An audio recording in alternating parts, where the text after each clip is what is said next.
Já era quase meio-dia e trevas cobriram toda a terra até as 3 horas da tarde.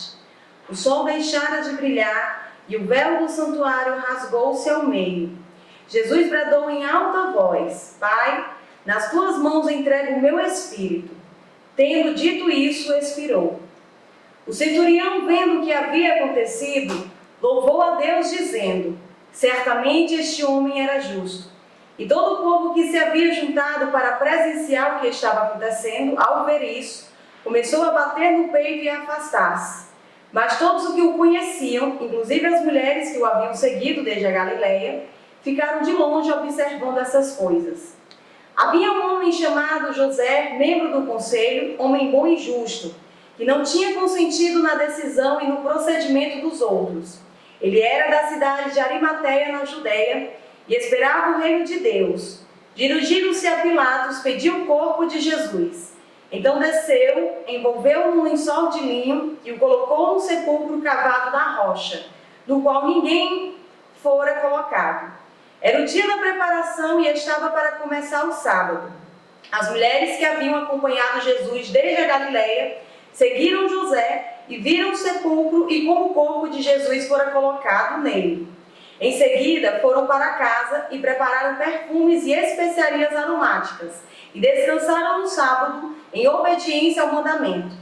No primeiro dia da semana, de manhã bem cedo, as mulheres levaram ao sepulcro as especiarias aromáticas que haviam preparado. Encontraram removida a pedra do sepulcro, mas quando entraram, não encontraram o corpo do Senhor Jesus. Ficaram perplexas, sem saber o que fazer.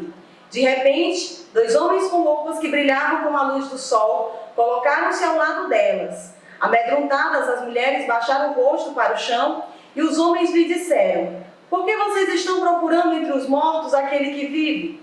Ele não está aqui, ressuscitou.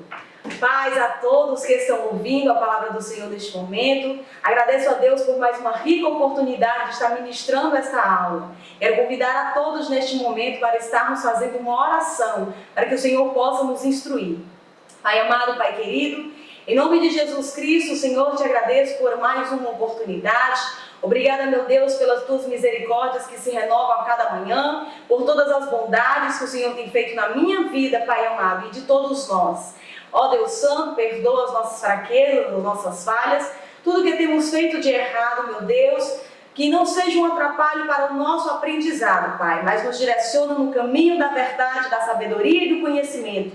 Nos instrui nessa aula, Pai amado, para aprendermos mais de Ti, para poder Te obedecer em santidade e ficar felizes, nos alegrarmos, meu Deus, com essa palavra gloriosa. Pai amado, Pai querido, toque em nossos corações neste momento e nos instrui com a Tua palavra de sabedoria. É o que te pedimos em nome de Jesus. Amém.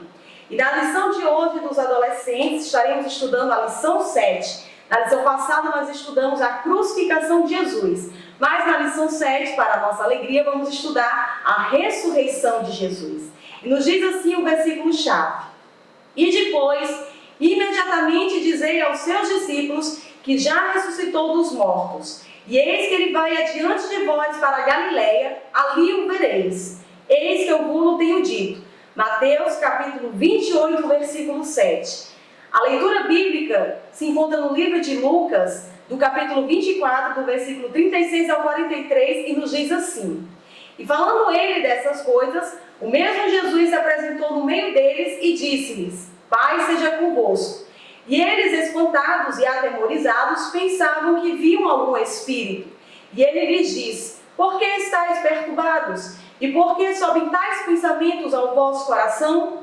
Vede as minhas mãos e os meus pés, que sou eu mesmo. Tocai-me e vede, pois um espírito não tem carne nem ossos, como vedes que eu tenho. E dizendo isso, mostrou-lhes as mãos e os pés. E não crendo eles ainda por causa da alegria e estando maravilhados, disse-lhes: Tendes aqui alguma coisa que comer?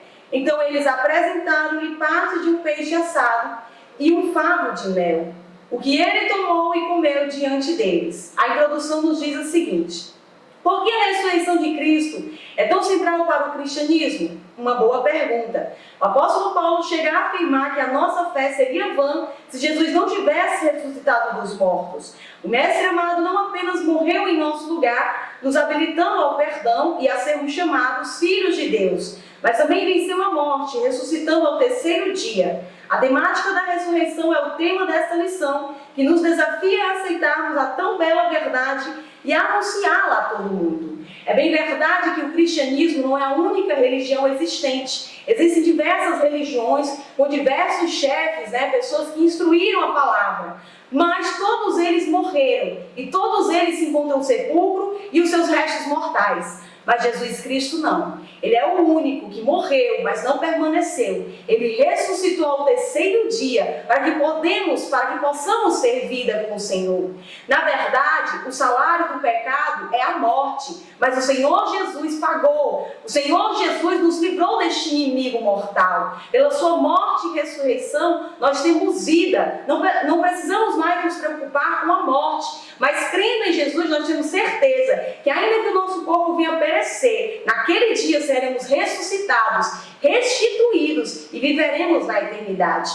O comentarista nos diz no tópico 1 o seguinte, ele fala sobre o milagre da ressurreição. Quando lemos a palavra do Senhor, nós percebemos que a ressurreição de Jesus não foi a única que aconteceu. É claro que ela tem a sua peculiaridade, porque ela é diferente de todas as outras. Ela foi um diferencial. Na vida de Jesus, ele sempre ministrava dizendo que ele morreria, mas que ele também ressuscitaria. Ele sempre deixou os discípulos bem atentos a esta palavra. Infelizmente, eles não meditaram de certo modo e ficaram atribulados, ficaram receosos. Quantas vezes em nossa vida nós ficamos atribulados, receosos, sabendo que Deus é bom e que Deus é misericordioso, mas ainda assim, nos tempos de aflição, ficamos perturbados, ficamos tristes ainda assim. Mas eu quero neste momento que você possa crer, aumentar a sua voz, crer no Senhor Jesus, aumentar a sua fé verdadeiramente, porque Ele supre todas as nossas necessidades e na sua palavra está escrito verdadeiramente isso. E ele vem falar sobre os milagres que aconteceram, tanto antes da ressurreição de Jesus, como após a sua ressurreição.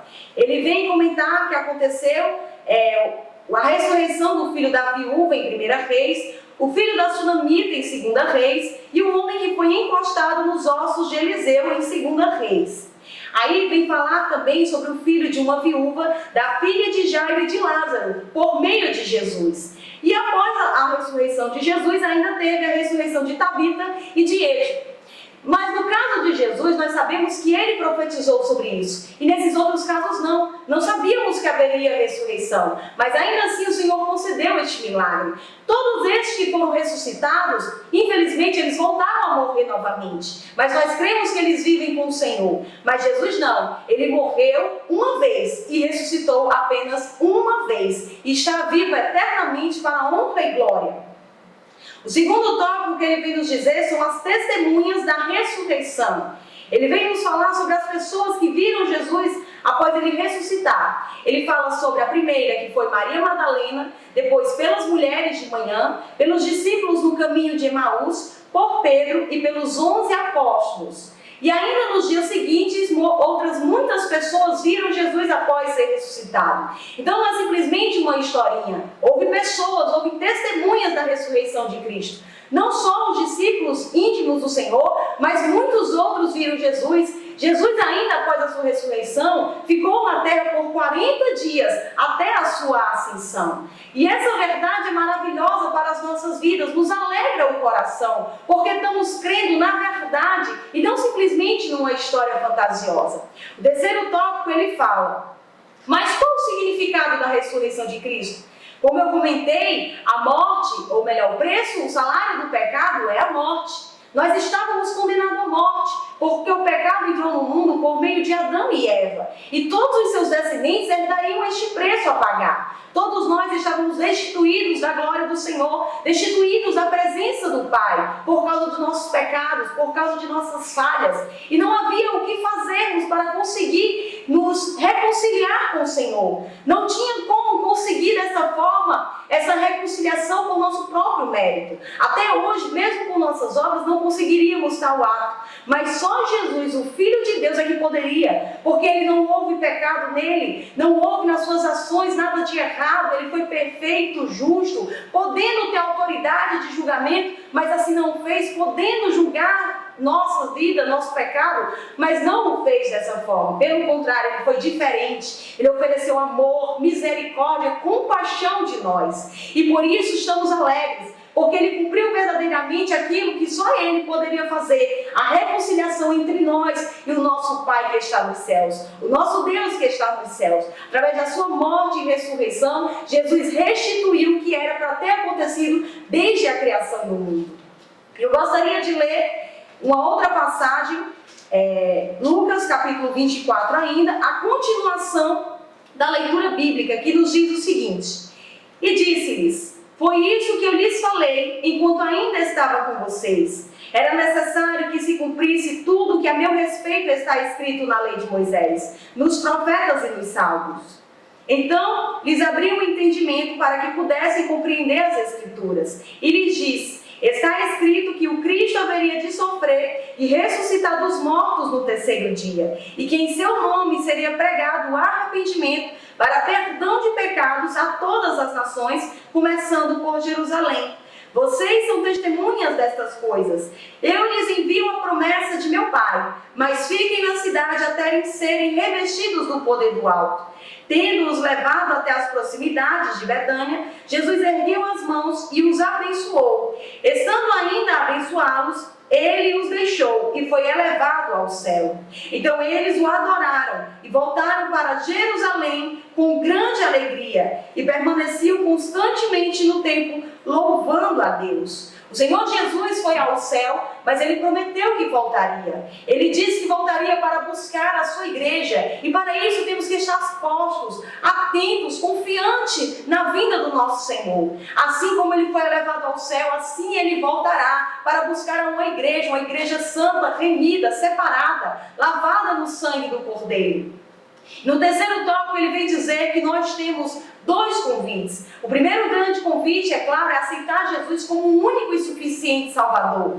Temos que aceitar Jesus como prioridade em nossa vida. Temos que aceitar Jesus como o maior mérito, o maior ganho que é a salvação. E com isso nos alegrarmos constantemente, diariamente no Senhor. Não desejando ou ansiando pelas coisas desta vida, mas alegrando-nos no Senhor, crendo verdadeiramente na sua vinda. O terceiro convite que ele nos fala é o ide do Senhor. É verdade que neste momento não podemos fazer fisicamente o ide, mas pelas redes sociais, pela internet, podemos fazer o ide do Senhor. Podemos pregar a sua palavra, podemos levar uma mensagem de esperança, de consolo para todos que precisam ouvir uma palavra do Senhor. Podemos orar pelos nossos irmãos que estão passando dificuldades e aflições. Isso também faz parte do ide do Senhor, ter compaixão e misericórdia.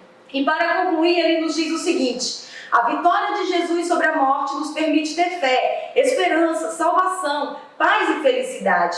O triunfo de Cristo nos impulsiona a vencer com Ele e a celebrarmos a nossa vitória sobre o pecado, vivendo já no tempo presente o reino de Deus. Todas as bênçãos de Deus sobre as nossas vidas encontram uma explicação quando compreendemos o significado da ressurreição de Jesus. Vamos agradecer ao nosso Senhor a cada dia por tão maravilhosa obra e divulgar em todos os lugares possíveis o grande triunfo que mudou a história. Cristo está vivo. Amém.